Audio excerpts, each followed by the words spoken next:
Laëlia Véron est maîtresse de conférences en stylistique et langue française à l'Université d'Orléans.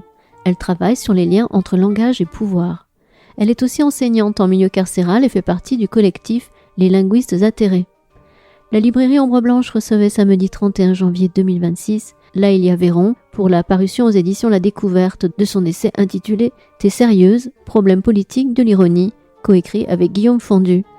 L'ouvrage décrypte en faisant appel autant à la linguistique qu'à la philosophie, ce trait caractéristique de l'époque, parole d'esquive qui rechigne à fixer un contenu et refuse certaines responsabilités politiques. La discussion était conduite par Sylvain Palmier.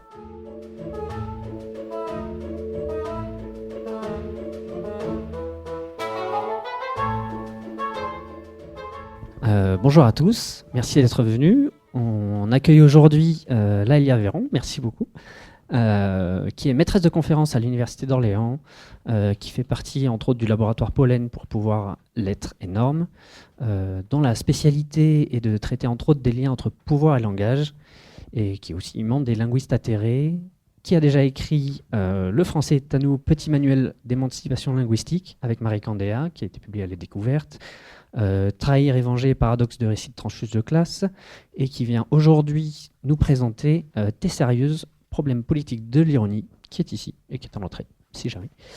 Que vous connaissez aussi certainement pour ses participations récurrentes à l'émission de Charline Van Honecker pendant un temps sur France Inter et plus récemment sur Radio Nova avec Guillaume Meurice, dans la dernière.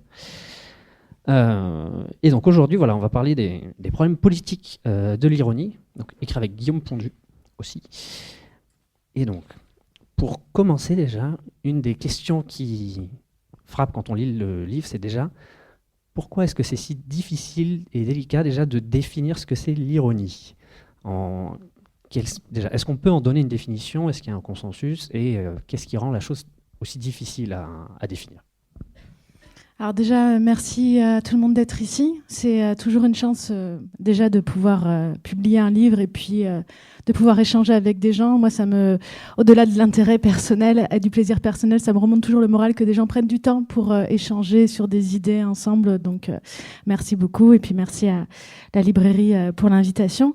Et oui, donc je précise, le livre est coécrit avec Guillaume Fondu, qui est philosophe. Donc, on a un peu une double perspective, analyse du discours, philosophie. Et pourquoi l'ironie ? Moi, j'avais envie de travailler sur l'humour politique, parce que ça m'intéressait, d'où aussi la participation aux émissions que tu as mentionnées. Mais j'avais envie de prendre un angle vraiment linguistique et c'est l'ironie qu'on a choisi parce que je trouve que c'est une parole fascinante. Alors, il y a beaucoup de livres qui vont disserter sur les différences entre humour et ironie et généralement, ça conclut que il y a de l'ironie humoresque, de l'humour ironique et que ça se chevauche. Donc voilà, il y a des livres qui font plein de citations de tous les livres qui ont déjà fait cette différence-là. Nous, on n'a pas trop voulu faire ça. On a voulu parler de l'humour politique et de voir l'ironie comme une des possibilités de cet humour. Et l'ironie, pour la définir, alors souvent on dit que c'est le contraire de ce qu'on pense. De dire par exemple, quel magnifique temps alors qu'il pleut des cordes. C'est un peu plus compliqué que ça. C'est plutôt le fait de dire quelque chose tout en émettant des signaux plus ou moins visibles qui laissent à penser qu'on ne pense pas ou pas entièrement, voire qu'on critique ce qu'on dit. Et alors là, attention, c'est un peu linguistique, mais on pourrait dire que c'est une parole qui n'est pas un usage. Un usage, c'est quand je parle, j'assume ma parole, mais qui est une mention. La mention, c'est quand je cite quelqu'un d'autre.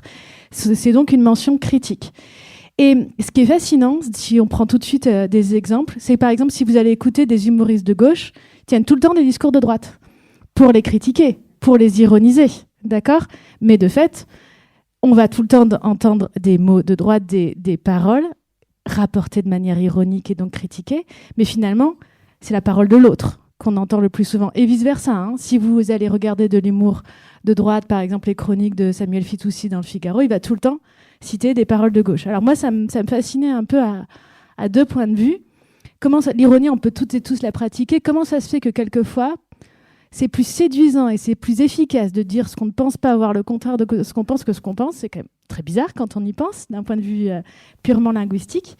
Et d'un point de vue politique, c'est vraiment l'ironie comme mention critique qui m'a fascinée, dans le sens que ça marche très bien quelquefois pour critiquer une parole, pour avoir une impression de catharsis en se moquant de cette parole, en la mettant à distance. Et en même temps, est-ce qu'on s'enferme pas dans la parole de l'autre. Parce que, encore une fois, vous écoutez une émission d'humour politique de gauche, on apprend plein de trucs de droite. On entend plein de personnes de droite et finalement, on va plus mettre en usage, même si c'est de la mention critique, des paroles de droite que de porter des paroles positives, entre guillemets, de gauche. Donc c'est vraiment ça, ces paradoxes-là qui m'ont fascinée et c'est pour ça qu'on a voulu choisir cet angle de l'ironie. Et puis parce que dans la tradition philosophique, dans la tradition de la pensée, c'est lié à la personne de Socrate. Et c'est déjà très polémique, parce que nous, on entend souvent parler de l'ironie socratique, de la maïotique socratique, donc comment Socrate utilise l'ironie pour faire penser. Mais en réalité, dans la tradition philosophique, c'est polémique. Certains vont penser que Socrate est un vilain qui veut humilier ses interlocuteurs. Certains vont penser qu'il y a une vraie maïotique socratique. Et on ouvre le livre sur une citation de Kierkegaard, un philosophe qui étudie la relation entre Alcibiade, c'est un des disciples de Socrate, et Socrate. Et en fait, Alcibiade, c'est un peu, en gros, le beau gosse de la cité de l'époque, un peu tout pour réussir, il vient d'une bonne famille, il est beau. Il rencontre Socrate. Socrate lui fait se rendre compte qu'il répète plein de choses, plein de valeurs auxquelles il n'y a jamais réfléchi. Et donc, cette rencontre est très importante pour lui. Il a un moment de remise en question incroyable. Et en même temps, il ne sait pas trop bien quoi faire de cette critique. Et donc, finalement, ces valeurs d'avant sont remplacées surtout par un attachement très, très fort pour Socrate, une fascination. Et je vous dis juste une petite phrase. Quand donc au premier moment l'individu se sent libéré et porté au large par le contact de l'ironie s'ouvrant à lui, celui-ci est aussitôt en son pouvoir. Et voilà, ça m'a fait penser, toute proportion gardée, à des choses qu'on peut observer dans les émissions d'humour politique où à des moments il y a une adhésion du public très très forte aux humoristes et on ne sait plus très bien si c'est à cause de leurs paroles critiques ou si c'est par une sorte de fascination charismatique d'effet fan, quoi, en quelque sorte, qui est censé être un peu le contraire de la parole critique. Donc voilà ma très longue réponse à cette première question. C'est parfait. Et du coup, on va continuer là-dedans. Est-ce que du coup, l'ironie, c'est quelque chose qu'on peut saisir uniquement si on a les références et les opinions de la personne qui la pratique ? Parce que j'ai l'impression qu'une des choses qui rend des fois l'ironie difficilement perceptible, c'est quand on est face à une personne dont on ne connaît pas les opinions, dont on ne sait pas s'il dit ça sérieusement ou pas. Et donc, est-ce que c'est aussi un instrument qui ne sert aussi qu'à prêcher les convaincus, puisqu'on est réceptif et on perçoit l'ironie, et ça nous fait rire, entre guillemets, surtout quand on est d'accord avec la position de la personne qui la pratique. Oui, en fait, le problème de l'ironie, c'est que exactement la même phrase peut être dite de manière ironique ou non ironique. Le contenu peut rester le même, c'est effectivement tout le contexte d'intention, de réception qui va changer. Et l'ironie, contrairement à d'autres paroles d'humour, il faut décoder, il faut avoir la ref, sinon on peut être pris au piège en quelque sorte et prendre la parole au premier degré. Donc, par rapport à d'autres paroles, on peut se sentir particulièrement malin en mode « moi je me suis pas fait avoir », alors que peut-être que d'autres si, justement. On peut se sentir particulièrement malin, on est particulièrement actif pour décoder cette parole-là. Et oui, effectivement, ça va souvent jouer sur une référence, avoir la ref, qu'il faut avoir pour justement comprendre. Et avoir la même référence peut donner le sentiment d'avoir les mêmes valeurs et de finalement de participer à une communauté avec l'ironiste et avec toutes les personnes qui vont comprendre l'ironie, qui vont la décoder.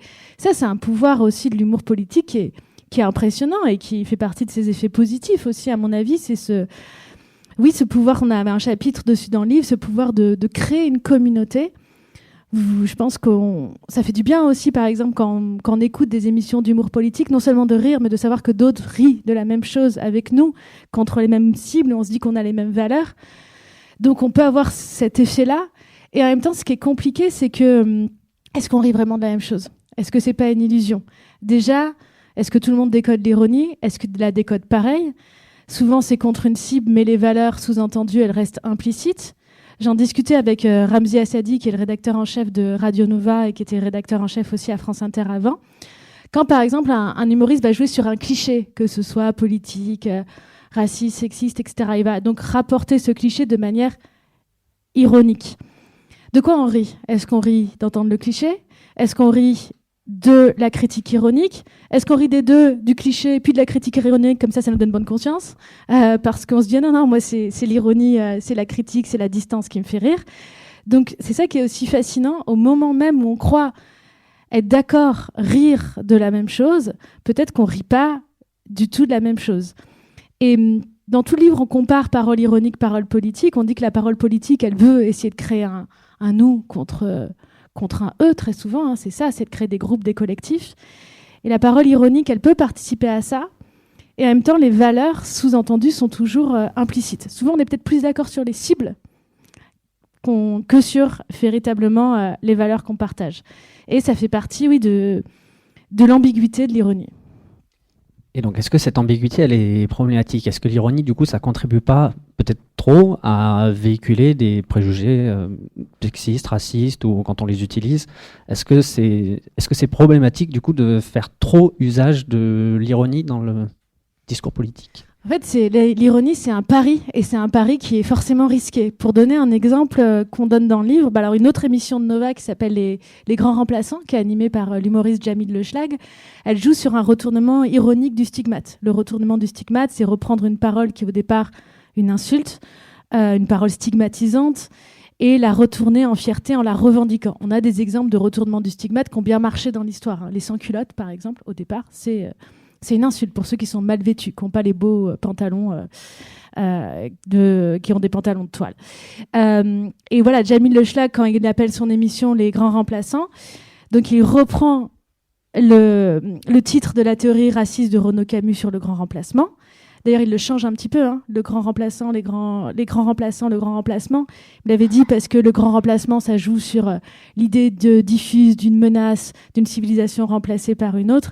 Lui, il disait, voilà, nous, on est là, on pose tout sourire, ça va, on fait pas tellement peur, on n'est pas si méchant.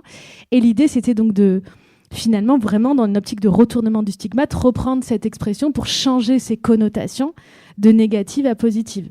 Et je comprends bien l'intérêt de la démarche. Et en même temps, on peut se demander, est-ce que ça contribue pas à banaliser l'expression? D'un pur point de vue linguistique, ça contribue à son usage, au fait qu'elle soit répétée, qu'elle soit entendue, qu'elle soit comprise. Et tout le pari du retournement du stigmate, c'est se réapproprier le mot, changer sa définition. Mais si on n'y arrive pas, on a juste contribué à ce que le mot continue à circuler. Donc c'est vraiment un pari risqué. Parce que, est-ce que c'est la charge critique de l'ironie qui va l'emporter, ou est-ce que c'est la répétition qui va l'emporter? Pareil, quand on a des spectacles d'humour politique, certes, ils sont critiques, mais finalement, est-ce qu'ils ne nous habituent pas, malgré tout, à entendre les mêmes choses, les mêmes mots d'ordre, donc avec une distance critique? Mais vous voyez, ça contribue au fait que ça devient ça pour nous, la politique. Ça devient ça pour nous, la manière de découper le monde. C'est pas proposer d'autres manières de découper le monde, d'autres manières de nommer. C'est quand même toujours reprendre les mots de l'autre, même si c'est pour les critiquer.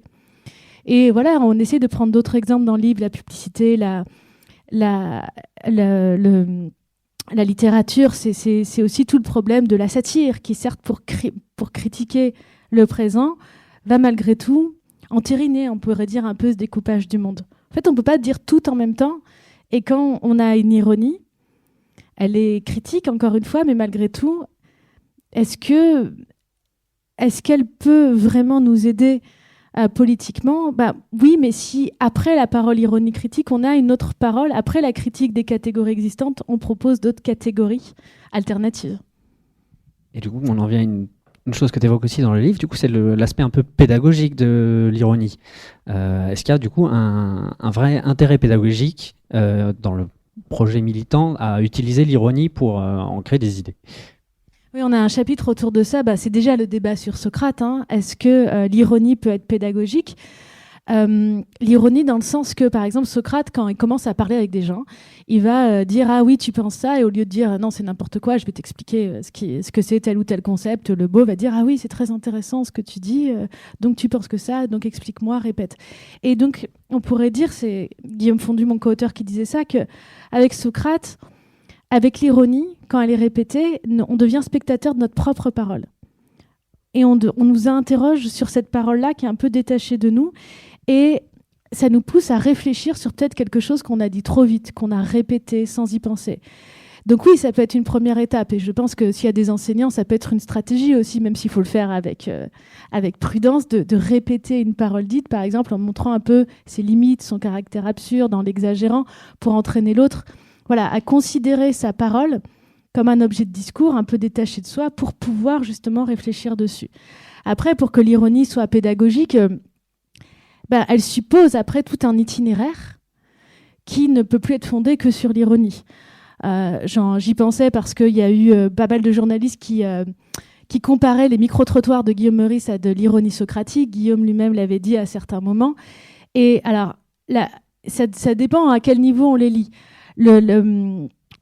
La grosse différence quand même par rapport à Socrate, c'est que quand Guillaume interrogeait des gens dans les micro-trottoirs, en fait, c'était pas ses vrais interlocuteurs. Ses vrais interlocuteurs, c'était nous, en fait. C'était les gens autour de la table qui allaient en rire. C'était les auditeurs qui allaient rire des paroles de cette personne. Et en fait, c'était faire parler cette personne pour lui faire dire des bêtises. Et en plus, il allait chercher les pires paroles et il allait les découper. Et si elles n'étaient pas assez abusées, il n'allait pas les sélectionner. Donc là, c'est pas du tout pédagogique. C'est vraiment le dîner de cons, quoi. Enfin, et c'est vrai.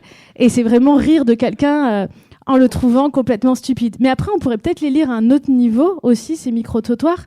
Est-ce qu'on se moque juste de la personne ? Pour le coup, là, l'ironie devient un spectacle. Pas un itinéraire pédagogique, mais un spectacle. Et l'autre est juste le bouffon sur la scène. Donc, est-ce qu'on se moque juste de l'autre en se disant « mais c'est abusé ce qu'il dit, moi je dirais jamais des âneries pareilles » Ou est-ce que, ça Guillaume le disait, il nous disait « mais moi aussi si on me mettait un micro sous le nez au moment où je suis en train d'acheter mes poireaux au marché, je dirais sans doute n'importe quoi ». Est-ce qu'on arrive à se mettre à la place de l'autre ?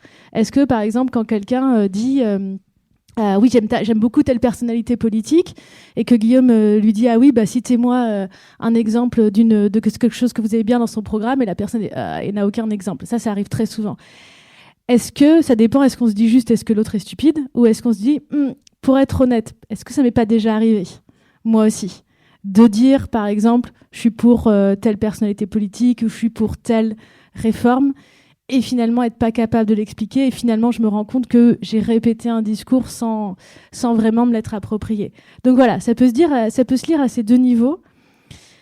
Il y a une ironie qui est pas pédagogique pour le coup du tout, qui est vraiment effectivement une ironie pour le coup de moquerie, de créer un groupe contre un interlocuteur dont on se moque, mais peut-être que si on se retrouve dans l'autre, finalement cette ironie-là peut être pédagogique. Mais encore une fois, elle suppose après un itinéraire. Socrate, il ne fait pas que faire dire ironiquement à ses interlocuteurs qui sont malins alors qu'ils pensent l'inverse. Il les emmène dans tout un itinéraire pédagogique. Ça suppose un temps long. C'est aussi des schémas comme en littérature, des schémas où il y a un héros qui au départ, c'est Candide, tout simplement, un héros qui au départ répète un peu bêtement des phrases « tout va pour le mieux dans le meilleur des mondes », et puis au fur et à mesure du temps, se rend compte qu'il y a un décalage entre le monde et ce qu'il pense. Mais voilà, pour qu'elle soit pédagogique, cette ironie, ça suppose du temps long et une relation de confiance qui ne va pas vraiment avec la mise en spectacle.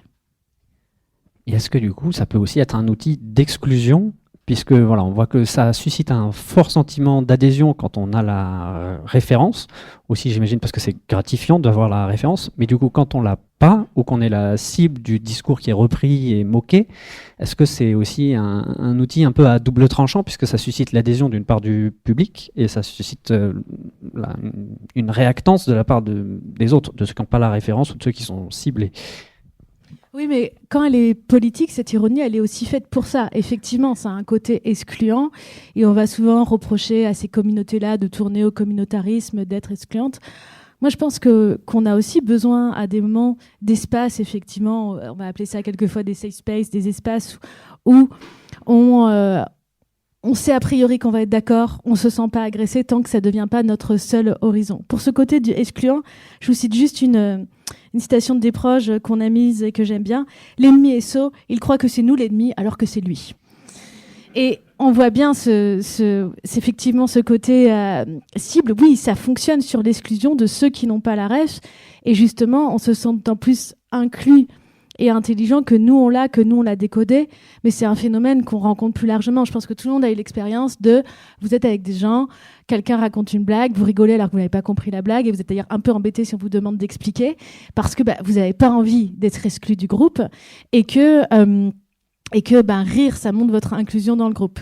Ce qui est intéressant quelquefois aussi avec l'ironie, c'est que c'est censé souder le groupe, c'est censé être un liant, c'est censé être le moment où on se comprend, et ça peut devenir plus ambigu. On peut toujours avoir peur, si on n'a pas la ref, si on n'arrive pas à renchérir aussi, que peut-être ça va se retourner contre nous. Il y a une expérience dont on parle, c'est Johanna Silva, qui était journaliste à Fakir, qui parle de certains moments entre conférences de rédaction, relations amicales, déjà c'est un peu ambigu, où il y a plein de de gars qui rivalisent un peu, de pique ironique, lequel est le plus cynique, lequel est le plus malin, le plus intelligent. Et elle en parle, pour le coup, pas comme d'un moment de compréhension, de partage, mais un moment de pression. Et il faut absolument qu'elle en mette une, et qu'elle en mette une aussi, et qu'elle y participe, parce que ça devient moins une émulation que peut-être une manière de se juger aussi les uns les autres. Et elle parle de son pathétique contentement quand elle arrive enfin à caser une pique ironique, et de peut-être cette injonction aussi à avoir cette posture-là, cette posture de la distance, cette posture un peu du cynisme. Donc quelquefois, même à l'intérieur de la communauté, ça peut avoir un fonctionnement plus ambigu que simplement souder la communauté. On peut toujours avoir peur, si nous aussi on tape pas contre la cible extérieure, de devenir la prochaine cible. Et pareil, la personne qui pratique l'ironie, en fait, ça soude une communauté, enfin un public, ça suscite l'adhésion contre quelqu'un, mais pas pour quelque chose. C'est aussi quelque chose qui est assez limité dans le fait de proposer, par exemple dans les milieux militants, la personne qui pratique l'ironie, c'est aussi une manière de susciter de l'adhésion sans proposer grand-chose finalement. Oui, parce qu'on peut être soudé contre une même cible pour des raisons très différentes. Et effectivement, le problème de l'ironie, c'est que elle va moins créer des valeurs que présupposer des valeurs communes. Et ça dépend encore une fois, qu'est-ce qu'on fait ? Est-ce qu'on se contente de l'ironie, ou est-ce qu'on va alterner entre un discours ironique pour critiquer les autres discours et un discours plus explicite pour proposer autre chose ? Voilà, même dans les émissions d'humour politique à France Inter ou sur Nova, souvent des invités sérieux. Et l'idée est, pour le coup, de faire de l'ironie un vecteur de pédagogie, de vulgarisation, pour aller quand même aussi un peu vers un discours sérieux. Mais quelquefois, c'est compliqué, parce que à quel point on peut justement... ce serait tant mieux si l'ironie arrive à être une étape vers autre chose, tant mieux. Mais quelquefois, on peut aussi se demander, est-ce que cette alternance tout le temps de l'ironie, de l'humour et de discours sérieux va pas un peu brouiller les cartes ? Et ça, plus généralement... on le voit bien, il y a des émissions humoristiques partout. Souvent, il y a des plateaux où il peut y avoir un politique, un expert, un humoriste. Et finalement, tout est un peu entremêlé, tout est entrecoupé d'humour. Et est-ce que c'est une bonne chose ? Parce que voilà, ça peut permettre d'accrocher des gens qui s'y intéresseraient pas. Ça peut permettre de vulgariser. Ça peut permettre tout simplement de se dire, oui, je veux bien écouter une émission d'humour politique, je veux bien me réintéresser à la politique si c'est par le biais de l'humour, parce que sinon j'en ai trop marre, c'est trop agressif, c'est trop démobilisant. Donc ça, c'est tous les bons effets. Mais dans les effets plus problématiques, c'est est-ce que ça va pas justement un peu tout le temps brouiller les cartes entre ce qui est humour ou pas ? Moi, je fais des chroniques de vulgarisation scientifique. Et très souvent, les gens pensent que c'est et je suis pas humoriste du tout. Et très souvent, les gens pensent que c'est des chroniques d'humour. Et souvent, il y en a qui me disent, c'est bien, même si c'était pas drôle, mais c'est pas censé être drôle. Et même Inter, à des moments, mettait le logo humour dessus. Non. Donc ça brouille à des moments un peu les cartes. Et plus généralement, en fait, ce qui nous interrogeait vraiment, ce qui nous a motivés pour écrire ce livre, c'est le fait que dans ces rapports entre politique et ironie, on est dans un monde actuellement où on a du mal à imaginer des alternatives politiques réelles, voire un avenir politique tout court, quelquefois, si on veut vraiment être déprimé. Et donc, finalement, la seule parole, on peut quelquefois avoir l'impression que la seule parole de rébellion, la seule manière de dire non au monde tel qu'il va, ça va être l'ironie. Au moins, on va dire qu'on n'est pas d'accord, et c'est un peu, vous savez, mieux vaut en rire qu'en pleurer, quoi. Et de dire, donc d'avoir une attitude un peu de dérision, de mise à distance, ça devient peut-être quelquefois on a l'impression la seule attitude rebelle qui nous reste. Et encore une fois, moi je comprends, et quelquefois ça permet de pas lâcher complètement la politique, qu'on a plus sinon on pourrait se dire, j'aurais plus du tout envie d'entendre parler de politique. Là au moins, si je fais une blague dessus, je continue à dire non, et je continue à en parler, même si c'est par le biais de l'ironie. Le problème, c'est que cette attitude de dérision, elle peut nous revenir en pleine face. Je pense par exemple à Trump, quand vous savez, le fait de le voir que comme un bouffon, de beaucoup se moquer de lui, quand on voit que lui, il est très très sérieux, notre dérision vis-à-vis de lui, elle nous revient un peu dans la figure. Et le problème aussi de cette attitude-là, si on s'en tient à l'ironie, c'est de risquer de tourner vers le ludisme ou le cynisme. Le cynisme, c'est de voir toutes les paroles comme insignifiantes, finalement, et critiquables. Et politiquement, c'est très facile de voir toute l'insignifiance de toutes les paroles qui nous sont proposées. Encore une fois, je comprends pourquoi. Mais le risque, dans ces cas-là, c'est de se désengager du monde réel et d'avoir finalement une posture extérieure au monde. Et d'un point de vue politique, ça peut pas être un horizon souhaitable. Est-ce que c'est pas aussi, entre guillemets, une sorte de joker, en fait, en disant, quand on dit quelque chose parfois complètement sérieusement, et si on dit une grosse bourde, et que les gens rigolent pas du tout, on dit « Oh, ça va, c'est du second degré » ou ah, « c'est de l'ironie ». Complètement. De toute façon, il y a des jeux là-dessus. Il y a un humoriste, Haroun, qui avait fait une série sur YouTube, je crois que ça s'appelle La vie d'artiste, où il parle d'une blague qui a été perçue comme homophobe. Et il en parle donc dans la série, hein, c'est fictif, avec l'humoriste Fari. Et il lui dit, mais c'était du second degré. Et Fari lui dit, souvent quand ça bide, on dit que c'était du second degré. Et il rajoute, je rigole. Hein. Et finalement, on sait pas où est l'ironie pour le coup. Hein. Est-ce que c'est pas sur le je rigole? Et oui, c'est un classique. Il y a eu plein de polémiques là-dessus. Je pense à une polémique avec Gad Elmaleh sur des sketchs jugés racistes, anti-asiatiques, où il imitait des asiatiques. Il avait dit non, mais c'était de l'ironie. Et donc, au fait, ça portait pas sur les asiatiques, mais sur les clichés anti-asiatiques. Et les redire, c'était une manière de les dénoncer. Et ça pose des problèmes sans fin. Pour donner un exemple très concret, j'étais hier à une rencontre à Carcassonne et il y avait des militantes qui me parlaient visiblement d'une vitrine qui, sous prétexte de dénoncer la pédocriminalité, faisait une vitrine au regard de tout le monde avec des images d'enfants, avec des sexes d'adultes, ce genre de choses. Et quand elle le protestait, on disait mais c'est ironique, c'est critique. Mais finalement, c'est ironique de quoi? Est-ce que c'est ironique d'une culture pédocriminelle? Est-ce que c'est ironique, elle disait, contre, par exemple, les cours d'éducation sexuelle? Quelquefois, l'ironie entretient le flou, si bien que c'est très difficile d'y répondre. Répondre à un ironie, c'est très difficile. Il va refaire une pirouette, refaire une blague. Vous allez passer pour le pénible de service qui casse l'ambiance. Et donc oui, ça peut servir à tout le temps pirouetter et finalement à ne plus du tout savoir de quoi on va parler.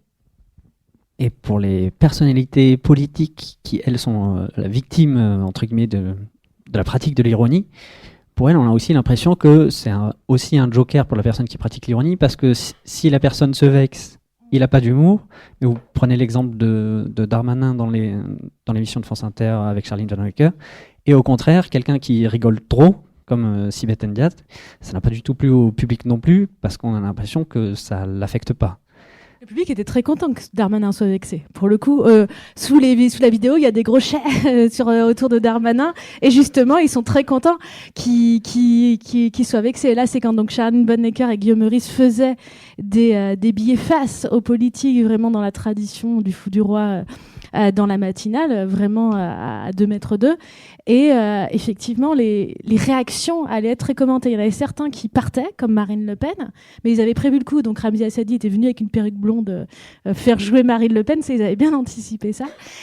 Certains, comme Darmanin ou Fillon, qui montraient leur mécontentement. Et pour le coup, ça entérinait le pouvoir critique de leurs paroles.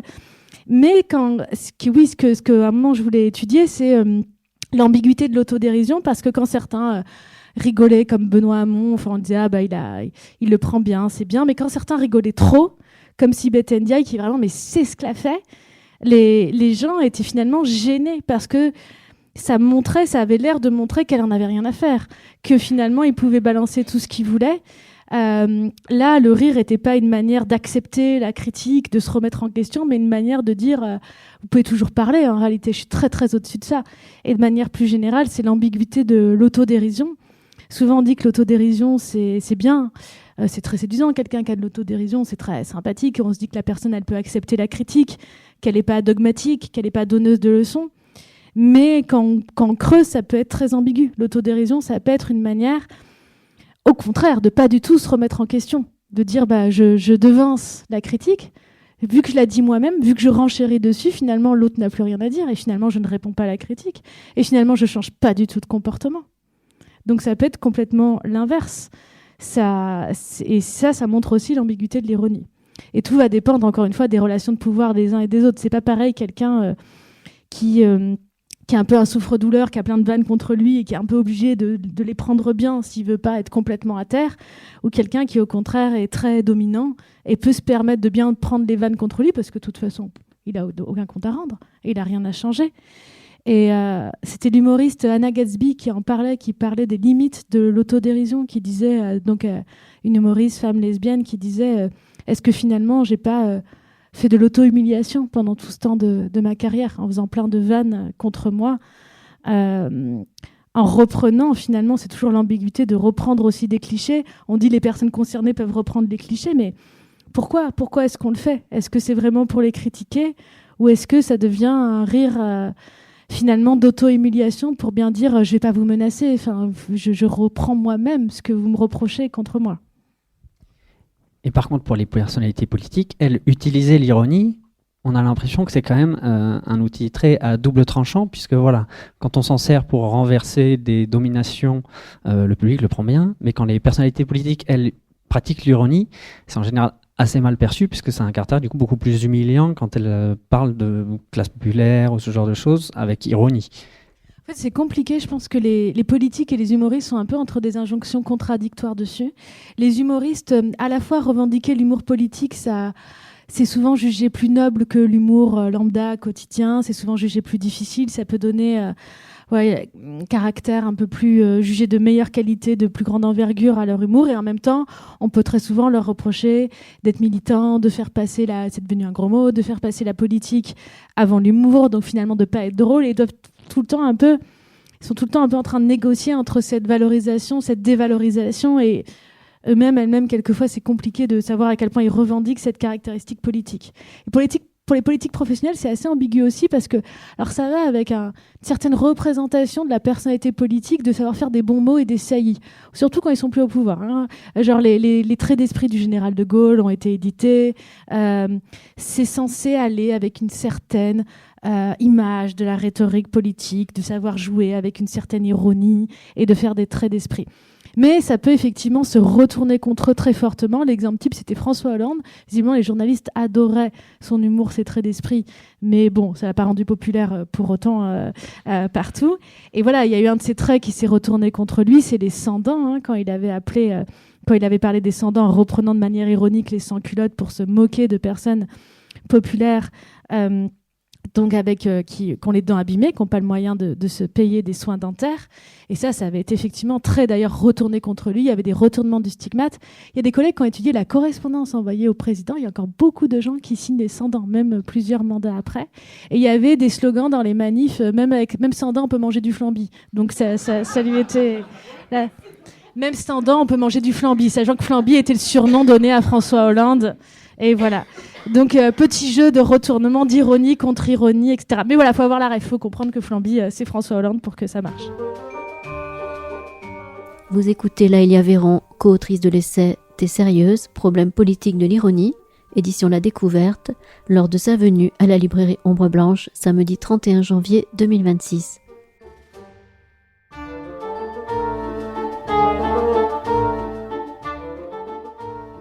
Et pareil, est-ce que du coup c'est un outil entre guillemets grand public, dans le sens où un des reproches qui est souvent fait à l'ironie, c'est aussi que c'est un genre d'humour qui fait, il faut avoir les références et qui donc exploite un certain capital socio-culturel.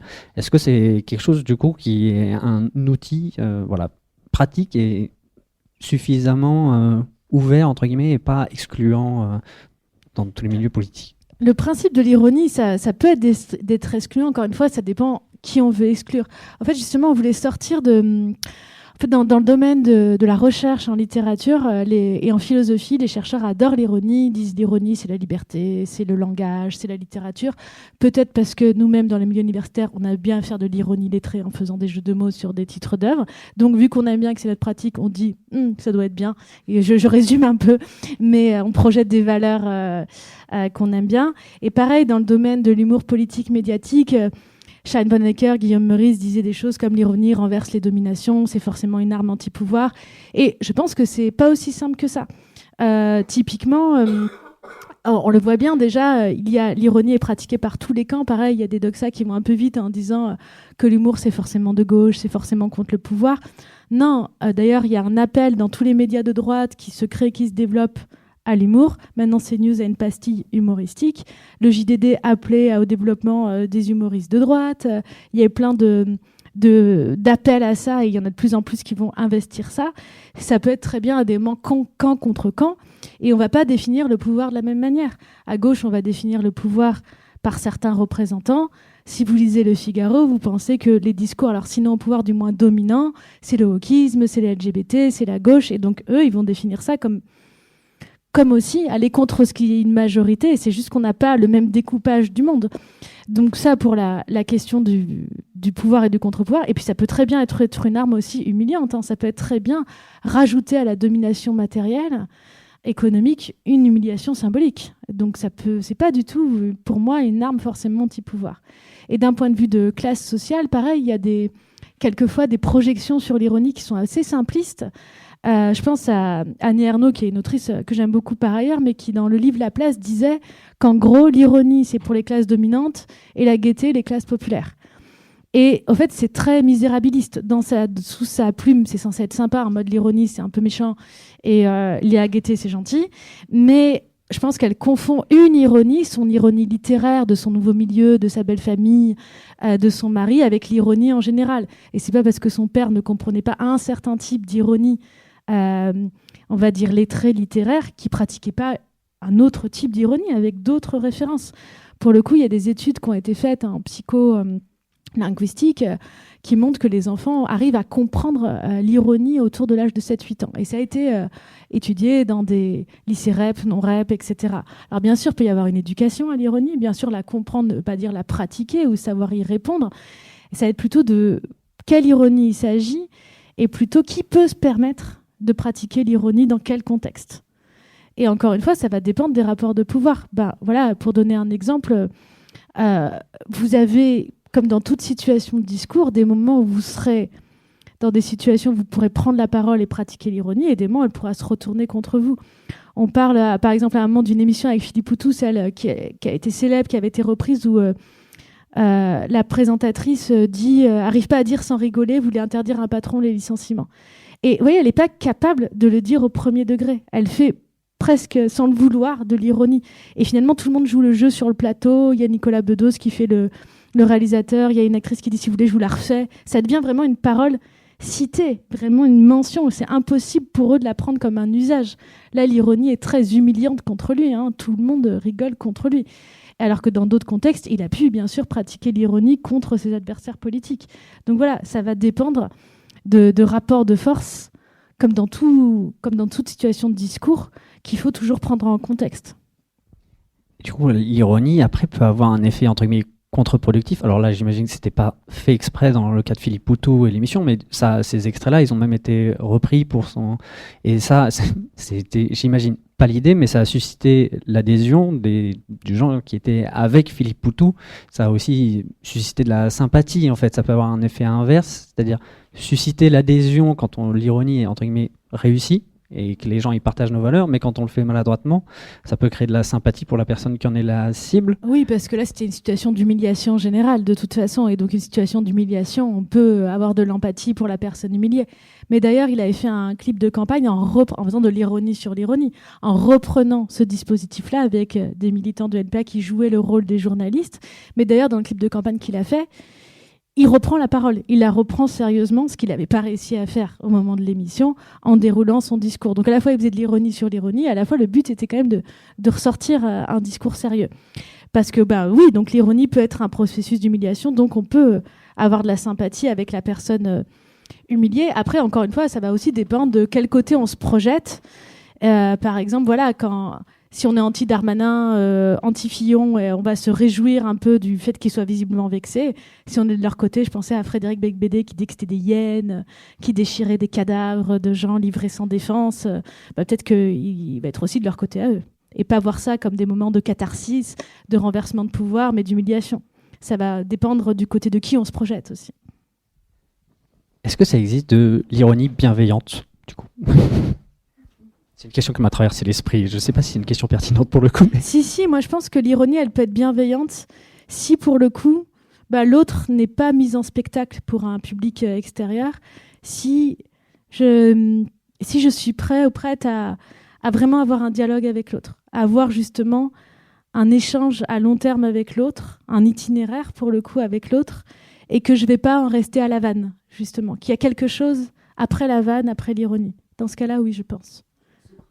Voilà, Socrate, typiquement, et l'itinéraire de Socrate, même si, encore une fois, Ça dépend un peu, quelquefois, il y en a dans... Ça dépend des dialogues de Socrate. Il y a plus ou moins des gens qui se restent à côté et qui rigolent aussi pendant qu'il parle à ses interlocuteurs. Mais oui, la plupart du temps, Socrate. Et encore une fois, si l'ironie est une accroche, une amorce pour développer un autre type d'échange avec son interlocuteur. Et alors, j'enchaîne sur une question qui n'a pas grand-chose à voir, mais je repensais à un passage du livre où tu parlais aux États-Unis, c'est quelque chose qui est moins pratiqué, j'ai eu l'impression. Est-ce que c'est une spécificité française, cette pratique de l'ironie via la satire, via justement Voltaire qui se moquait de la Nice? Il y a de l'ironie dans la scène américaine. Il y a eu toute la tradition du stand-up. Il y a ce qu'on appelle les roasts aussi, où on est censé bien prendre justement plein de vannes lancées contre nous et donc accepter l'ironie et faire preuve d'autodérision. En France, je dirais, j'en avais discuté avec des collègues belges justement aussi sur la différence entre les traditions françaises et d'autres types de traditions.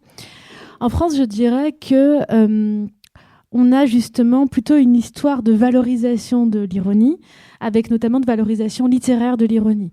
Des auteurs comme Voltaire, ça va faire partie des cursus un peu obligés. Et donc, il va y avoir une valorisation littéraire, créative, artistique de l'ironie. Et on va le retrouver chez ce qu'on appelle les grands auteurs. C'est souvent aussi des satiristes. Quand on va dire du Balzac, du Flaubert, c'est aussi des auteurs qui savent manier l'ironie flaubertienne, elle est célèbre, et qui vont associer la peinture du monde avec une satire. Et quand on veut valoriser certains auteurs contemporains, je pense à Houellebecq, on va dire aussi satiriste, parce que ça l'inclut dans toute une tradition française littéraire qui va valoriser ce type de parole. D'ailleurs, Ernaux, quand elle refuse l'ironie, à ce moment-là, dans ces années-là, elle va contre toute une tradition très forte qui va vraiment associer la littérature à l'ironie. C'est la génération de pas mal d'auteurs de minuit comme Echenoz, Chevillard, etc., qui vont vraiment faire de la littérature un jeu de distance ironique. Et Ernaux va contre, au fait, cette figure de l'écrivain en refusant l'ironie. Et d'ailleurs, c'est impressionnant, comme certains la détestent par rapport à ça. Quand on lit, par exemple, ce que dit sur elle Becbédé ou Philippe Val, bien sûr, il la déteste politiquement, mais ça va aussi, je pense, avec ce refus de l'ironie, on dit mais elle sourit jamais, il n'y a jamais un sourire, il y a jamais... Elle pose pas en plus comme une femme souriante, etc. Elle prend au sérieux sa posture politique, et ça, vous voyez, tout ça est un peu entremêlé, il le supporte pas. C'est aussi quelque chose qui m'embête, moi, quelquefois, dans la survalorisation de l'ironie, c'est que ça devient presque suspect d'être sérieux et de prendre au sérieux ce à quoi vous pensez, ce que vous voulez défendre. C'est quand même de plus bon ton de faire un peu une petite autodérision, de dire oui, mais je sais qu'il y a des limites, mais j'y crois pas complètement. Et je pense que ça devient problématique quand on est presque obligé de dire j'y crois pas complètement, je le prends pas complètement au sérieux. Il y a peut-être des choses qui méritent d'être prises au sérieux. C'est un outil qu'on devrait moins utiliser du coup dans les milieux militants, l'ironie, ou est-ce que ça reste un bon outil à la fois pour faire de la pédagogie, de la critique, pour renverser les dominations ou... Je pense que si c'est un outil, c'est pas un problème justement, et au contraire, ça peut être un très bon outil. Si c'est un moyen, si c'est un outil, et je pense qu'à des moments, on le dit à la fin. Mais mon problème, c'est quand ça devient une fin, quand ça devient l'alpha et l'oméga de la parole politique, quand presque on n'arrive plus à inventer ou à croire à d'autres paroles politiques. Mais je comprends à des moments mais je pense que ça peut être un très bon outil. Et je comprends aussi qu'à des moments, ça dépend des moments dans notre vie politique militante, on ait besoin de juste souffler, de juste sourire, de juste rire et de pas forcément aller voir derrière l'ironie. Je pense qu'il faut simplement faire attention à que ça devienne pas une fin, que ça devienne pas un but en soi. Est-ce que c'est pas aussi un moyen de, entre guillemets, suivre l'actualité, dans le sens où il y a tellement de choses qui se passent, surtout en ce moment, où en fait on a l'impression qu'on peut en rire, juste répéter le discours de manière ironique, parce qu'on n'a pas le temps de réagir et du coup de faire des discours longs et sérieux sur souvent des fois on dit que voilà, un mensonge c'est rapide à dire, mais à corriger et à reformuler c'est beaucoup plus long de débunker une fake news entre guillemets. Et est-ce que du coup voilà, c'est un moyen de réagir rapidement à l'actualité, critiquer sans du coup traiter les problématiques un peu plus de fond? Oui, je pense que c'est une manière, comme tu le dis, à des moments on est un peu submergé par tout ça, et c'est une manière au moins de dire non, une manière de mettre une distance. Mais et quelquefois c'est un peu la seule chose qu'on peut faire. Mais encore une fois, d'un point de vue politique, si on propose pas autre chose, si on a juste cette distance, cette ironie, cette critique, si on ne propose pas une autre parole, d'autres projets, d'autres débats, d'autres visions du monde, on reste dans le cadre de l'autre, encore une fois. On reste, même pour le critiquer, dans ce cadre-là. Je sais, par exemple, les humoristes essayent souvent de faire autre chose. Ils vont alterner entre des paroles critiques, ironiques, et des paroles plus programmatiques, on pourrait dire, qui veulent plus proposer certaines valeurs. Mais c'est souvent pas celle-là qu'on va garder. C'est souvent la vanne. C'est normal, parce que c'est celle-là qui marche aussi. Mais c'est assez fascinant de voir, c'est à la fois impressionnant, fascinant et un peu effrayant de voir à quel point la vanne, le trait peut marcher, peut tout démonter. Quelquefois, moi, quand je suis avec eux, je me dis heureusement qu'ils sont bienveillants, quoi. Parce que sinon, je pourrais faire tout ce que je veux en mode grande argumentation, grande démonstration scientifique. S'il y en avait un qui me balançait une vanne, j'aurais d'un coup tout le public contre moi et tout serait effacé par les rires. Ça fait peur des fois, c'est vertigineux. C'est Juliette Arnaud, qui est chroniqueuse dans l'émission, qui me dit le public est aussi une foule. Et je trouve que ça résume bien quelquefois ces tensions qu'on peut ressentir face à ces mouvements d'adhésion très forts. Je vais m'arrêter un petit peu. Est-ce qu'il y a des questions dans le public, du coup ?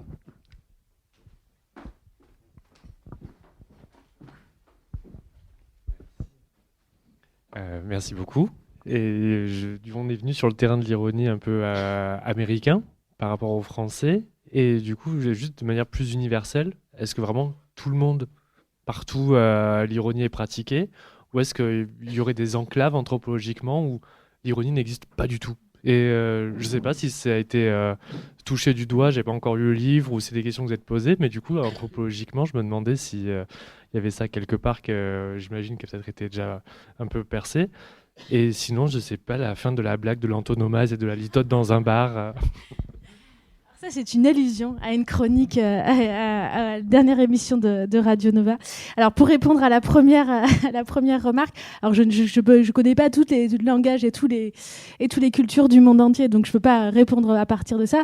Ce que je peux dire, ce qui est assez fascinant sur le langage, et là, je pense qu'on peut se permettre d'élargir, et pour dire sur les langages, c'est qu'il n'y a jamais une utilisation purement explicite, seulement explicite du langage. C'est ça qui est fascinant avec tous les langages, c'est que ils vont toujours à des moments être détournés, être utilisés d'une autre manière. Le signifiant va être différent.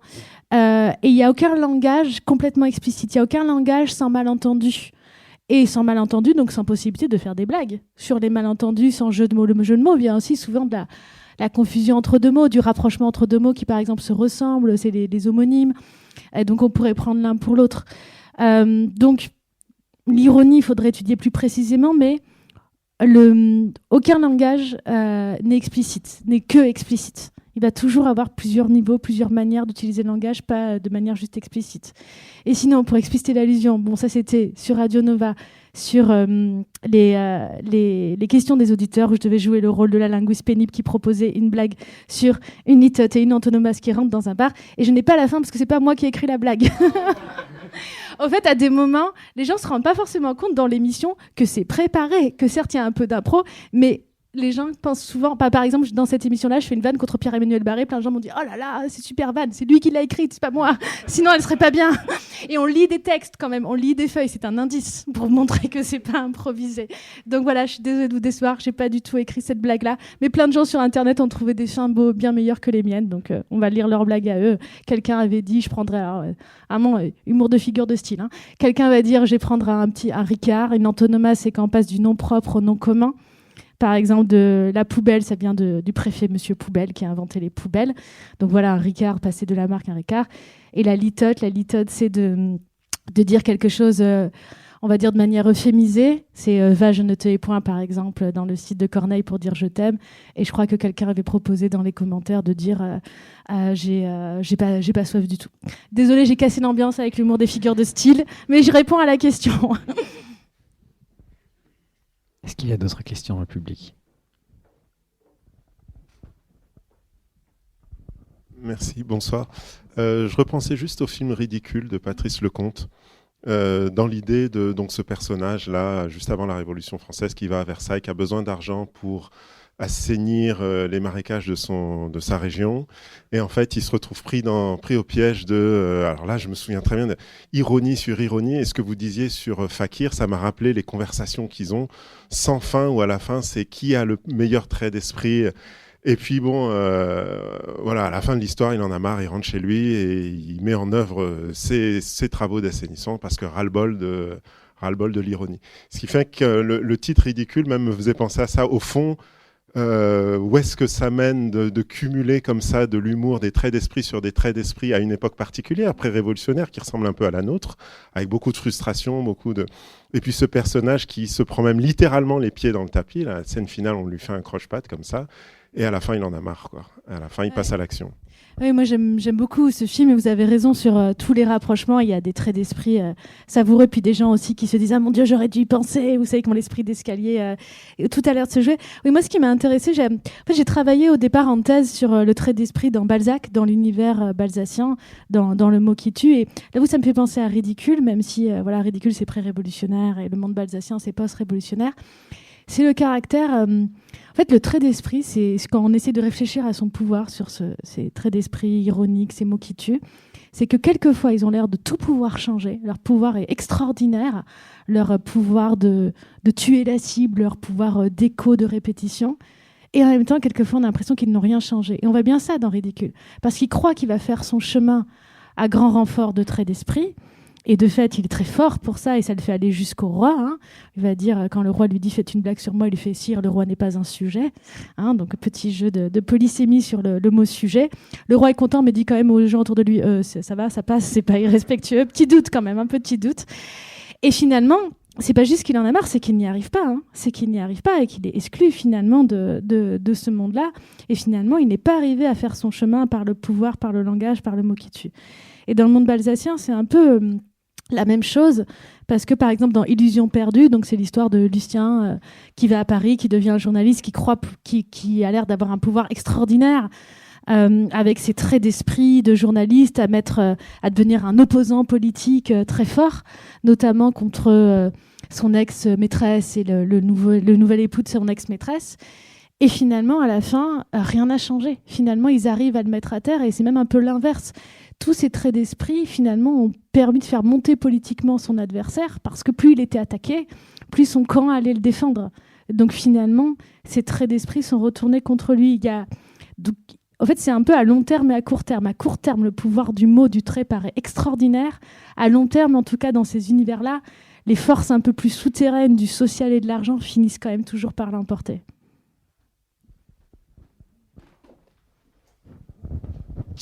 Oui, bonsoir, merci. Juste une remarque. Je me posais la question sur la relation avec l'ironie et une censure, en fait, pour sortir d'une potentielle censure. Voilà. Oui, tout à fait. De manière générale, ça peut permettre de l'ironie, de ne pas assumer la confrontation directe, la parole directe, et donc de ne pas tomber sous le joug de la sanction de cette confrontation directe, que ce soit le conflit, que ce soit la censure. Donc, ça reste quelquefois d'ailleurs un peu comme je disais, la seule parole rebelle, la seule parole critique, parce qu'on peut toujours dire, on peut toujours débattre sur l'interprétation finalement de ce qui a été dit et dire que ça a été mal compris. Donc oui, ça peut être tout à fait utilisé par rapport à ça. Mais si je peux me permettre d'enchaîner, de revenir aussi en même temps un peu sur votre question, moi aussi j'ai l'esprit d'escalier sur votre remarque, ça pose aussi toujours la question, quand on parle du pouvoir de la parole, et ça va avec la censure, aussi justement, non seulement les autres pouvoirs en place, mais la parole en termes de diffusion, déjà de profération et de diffusion. Parce qu'encore une fois, dans les études littéraires, il y en a plein qui disent oui, l'ironiste est celui qui est au-dessus de tout, qui a un pouvoir infini, parce qu'il pourra toujours ironiser sur ceux qui le critiquent, etc. Et ce que montrent les expériences concrètes et puis la sociolinguistique, c'est que un ironiste est aussi injusticiable comme un autre. On le voit avec toutes les procédures qu'il y a pu avoir, qu'il y a encore contre des ironistes, contre Guillaume Meurice, contre Pierre-Emmanuel Barré. Un salarié qui peut être renvoyé et qui va dépendre aussi de moyens de production et de diffusion de la parole.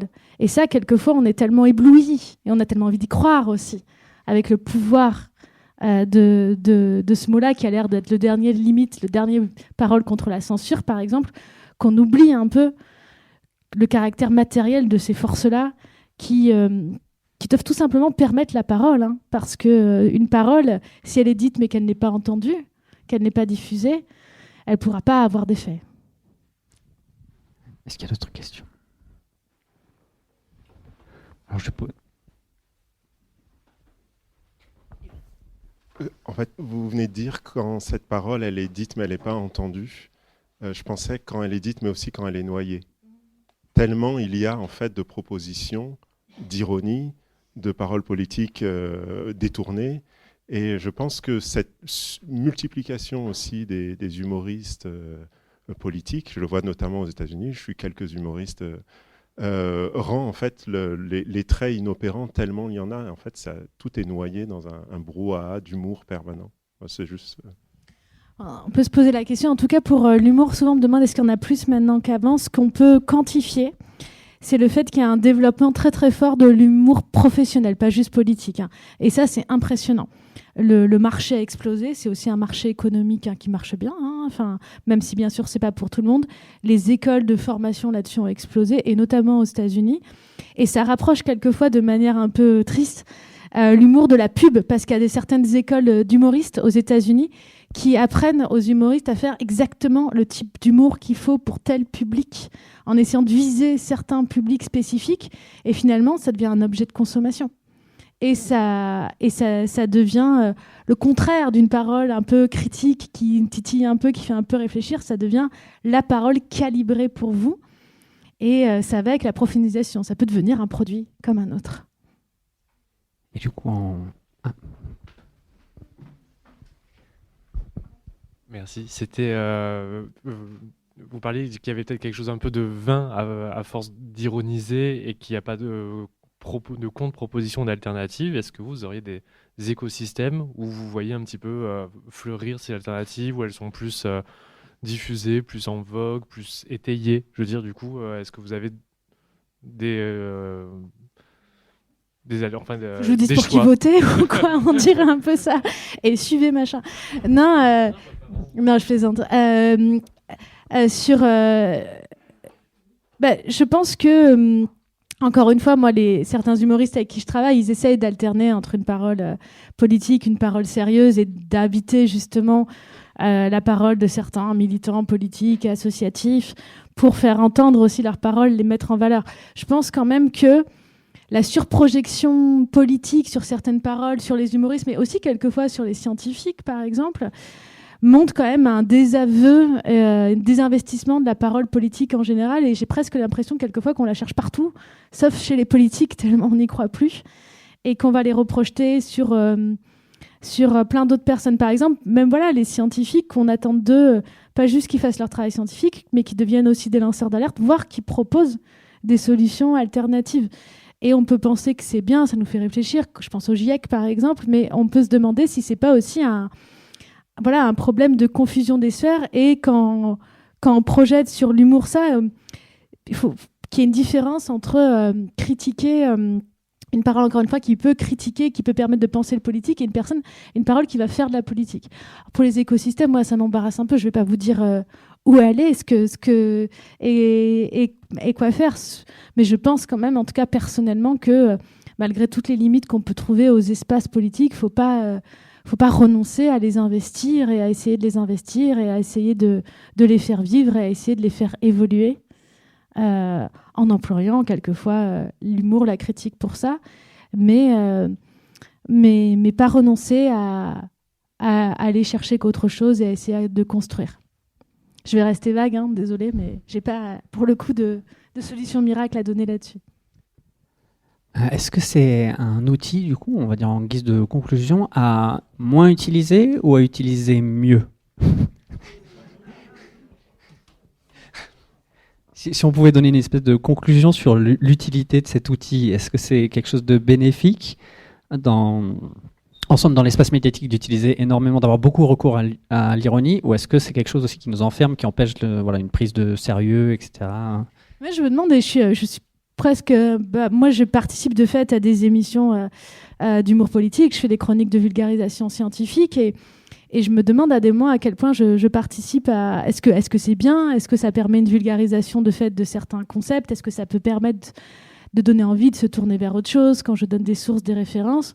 Ou est-ce que ça contribue finalement à... il faut que tout tienne en 3 minutes, il faut que tout soit un petit peu rigolo, il faut que tout soit très rapide, et à finalement participer à se déshabituer à quelque chose de plus long, de plus argumenté.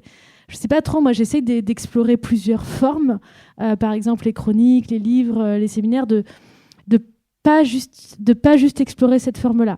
Moi je pense que c'est peut-être moins... c'est ne pas s'en tenir, ne pas se limiter à la parole ironique. Essayer quand même de développer dans nos pratiques, dans nos écoutes, dans nos écrits, ce qu'on fait aussi d'autres pratiques. De la voir comme une parole parmi d'autres dans le domaine politique. Eh bien, merci beaucoup. Merci à vous d'être venus. Merci à Léa.